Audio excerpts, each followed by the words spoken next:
harus istilahnya harus disesuaikan dengan kondisi lingkungan gitu nggih. Misal dengan nanam cabai itu umumnya kan setelah padi, ini kan Bapak Ibu semua. Nah, Bapak Ibu gitu. Terus yang kedua pengaturan sistem tanam. Ya, sistem tanam ini yaitu berupa penggunaan plastik mulsa untuk mengendalikan gulma dan menjaga kelembapan tanah gitu nggih. Terus pemilihan varietas, selanjutnya pengolahan tanah, pengapuran, modifikasi iklim mikro serta pemupukan. Next. Terus selanjutnya pengendalian OPT secara preventif, yaitu yang pertama itu perlakuan benih, terus perlakuan tanah, terus pemasangan perangkap OPT, terus pemanfaatan sumber daya hayati baik berupa jamur, parasitoid gitu. Terus pemanfaatan biopestisida baik yang berasal dari tanaman di sekitar pertanaman. Selanjutnya itu penyemprotan fungisida sebagai alternatif terakhir yang direkomendasikan gitu guys. Next selanjutnya. Next. Kali. Terus yang pertama ini modifikasi lingkungan. Yang pertama pengaturan pola tanam bertujuan untuk memutus siklus hidup OPT atau hama dan penyakit dengan pergiliran tanaman yang tidak berasal dari satu keluarga atau famili gitu ya. Misal dengan Januari Maret padi, terus April Mei dengan bawang, lah Juni September dengan bisa cabai, lah sedangkan bulan Oktober ini bisa diberokan gitu ya. Terus November Desember dengan bisa tanam dengan varietas lain. Intinya apa? Pergiliran pola tanam gitu ya. Itu dianjurkan agar hama itu tidak mengalami resistensi atau kekebalan. Saat hama itu mengalami resistensi atau kekebalan, itu akan menyebabkan ledakan hama atau resistensi gitu ya Pak. Terus selanjutnya modifikasi lingkungan, yaitu pengaturan sistem tanam, baik itu tumpang sari, tumbang gilir, terus menanam tanaman perangkap, terus menanam tanaman penghalang atau menanam di dalam rumah kasa untuk menekan serangan OPT. Next. Terus modifikasi lingkungan yaitu ini salah satunya ini loh Pak, cabai merah varietas Tanjung agak toleran terhadap hama penghisap seperti thrips dan kutu daun. Next. Terus selanjutnya modifikasi lingkungan yaitu pengolahan tanah. Pengolahan tanah dilakukan minimal 1 bulan agar patogen dari sisa-sisa pupa dari hama baik itu ulat graya dan lain-lain itu akan terjemur oleh sinar matahari sehingga akan mati. Gitu ya. Next. Terus selanjutnya pengapuran.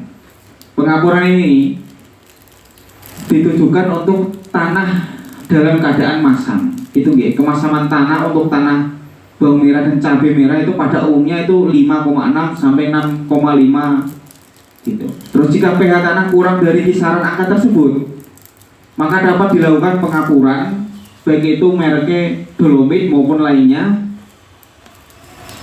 dengan minimal 1 bulan sebelum tanam. Harusnya sesuai karena tapi untuk menekan hama penyakitnya itu seperti itu. Next. Terus ini indikatornya ini pH tanah. Jika pH tanah di tanah dengan 5,5, maka kebutuhan kapur per hektar itu 5,8 ton per hektar. Sedangkan jika 5, maka 7,8. Bila semakin rendah pH-nya, maka kebutuhan kapurnya juga semakin banyak. Di samping itu juga bisa ditambah dengan bahan organik seperti pupuk kompos dan lain-lain gitu ya, untuk meningkatkan kandungan C organik di dalam tanah. Next. Terus selanjutnya modifikasi lingkungan, yaitu jarak tanam cabai merah yaitu diusahakan itu 50 kali 60 atau 40 kali 70 gitu ya. Next Mbak. Terus modifikasi lingkungan berupa pemupukan tanaman yang kelebihan atau kekurangan unsur hara akan rentan terhadap serangan OPT. Terus untuk perlakuan benih ini ada beberapa treatment yang bisa kita lakukan. Misal dengan direndam dengan trichoderma, tujuannya ini adalah untuk menekan perkembangan jamur patogen yang bisa merugikan saat kita melakukan persemaian gitu gitu.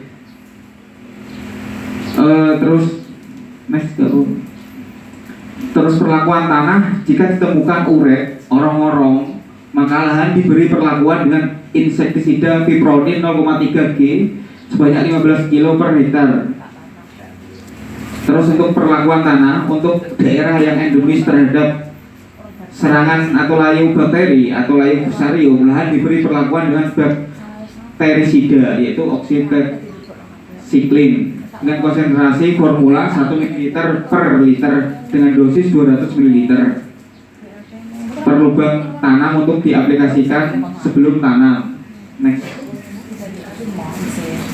Terus selanjutnya yaitu pemasangan perangkap OPT, yaitu untuk menekan populasi trips, kutu daun, kutu kebul, dan tungo dipasang perangkap likat kuning sebanyak 40 atau 50 buah per hektar. Gitu ya. Perangkap tersebut dipasang pada saat tanam.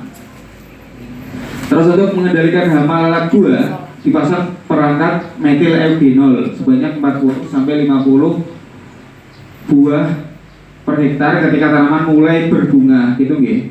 Seperti yang sudah pernah kita lakukan di saat di Bacem itu dulu pemasangan perangkap untuk lalat buah Verokop, gitu nggih. Terus selanjutnya pemanfaatan agen hayati atau sumber daya hayati dalam pengendalian OPT yang ramah lingkungan.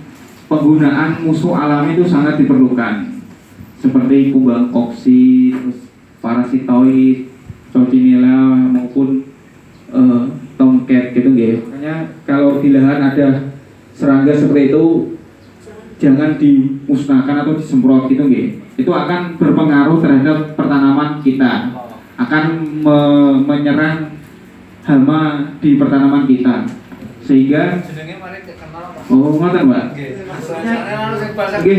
Aslinya Mbak, aslinya itu di alam Pak, di alam itu kesetimbangan sudah terjadi Mbak. Jadi artinya penggunaan pestisida dan lain-lain itu dulu itu tidak jarang digunakan, karena sekarang kan pola budaya kita sudah berubah. Dulu kan kita menggunakan pupuk organik dan lain-lain, pupuk kandang. Karena dalam waktu 10 tahun terakhir ini penggunaan pupuk kimia ini sangat masif, jadi ini akan mempengaruhi ekosistem di lahan kita. Maksudnya kalau itu Nggih. bahasane jenis hewan ini kalau ada parasitoid atau apa yang didono itu undur-undur. Oh, makanya nggih. Nggih, intine Mas, yang merah-merah itu ya. Lah, nggih niku kumbang ketoprak nggih. Nggih, ngoten, nggih. Bahasane ora bingung. Nggih, intine sing kados ngeten iki lho Pak, jenengan di lahan. Rawon. Nggih, ampun jenengan musnahkan nggih. Terus kados tomcat, terus kumbang koksi, Tomcat kok Mas? Tomcat kok apa Mas? Tomcat kok apa? Tomcat itu Pak, tomcat itu nak bahasa orang barat nih loh Pak, terdiri dari 2 kata. Tom, Jari. gitu nggih, selingan, kok kecil Mbak?